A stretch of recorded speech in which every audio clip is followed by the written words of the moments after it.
Squat tutorial. When done properly, the squat is a safe and effective exercise that can be used for strengthening the entire body. It is estimated that correctly performing a squat requires over 200 upper and lower body muscles to work synergistically. That is almost every muscles that you train at your gym. However, we all perform variations of squats every day with activities of daily living ranging from lifting a box to picking up a child or sitting down in a chair. Our ability to do this in a safe and correct manner can be the difference between injury and living a healthy, pain free life. Squat is a compound multi-joint exercise designed to target many muscles of the lower body, and lumbopelvic hip complex includes pelvis, low back and abdominals. The primary joint action that occurs during the squats include in eccentric phase hip flexion, knee flexion and ankle dorsiflexion. In concentric phase hip extension, knee extension and ankle plantar flexion. And muscles involved in a squats are gluteus maximus, rectus femoris, vastus lateralis, vastus medialis, vastus intermedius, biceps femoris, semitendinosus, semimembranosus, erector spine, adductor magnus, gastrocnemius, and soleus. Stabilizer muscles involved in a squats are transverse abdominis, multifidus, internal and external oblique, pelvic floor, rectus abdominis.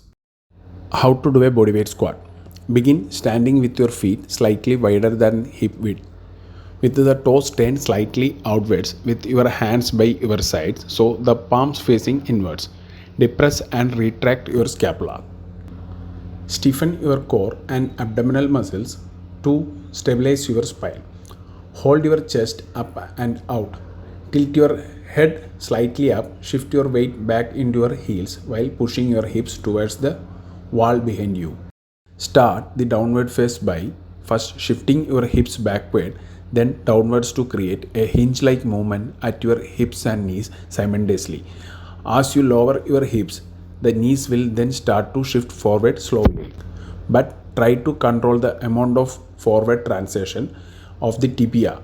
Maintain tension in the core muscles and attempt to keep your back flat.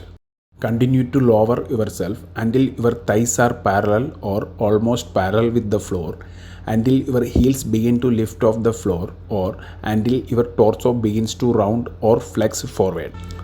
Monitor your feet, ankles and knees, ensuring that feet don't move, the ankles do not collapse in or out, and the knees remains aligned over the second toe.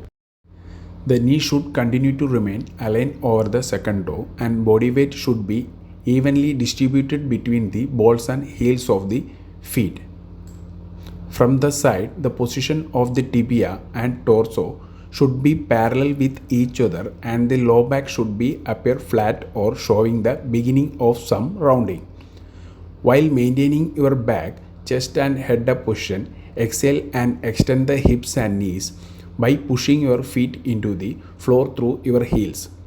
The hips and torso need to rise together while keeping the heels flat on the floor and knees aligned over the second toe. Continue extending until you reach your starting position. Inhaling on the way down and exhaling while exiting on the way back to the initial standing position.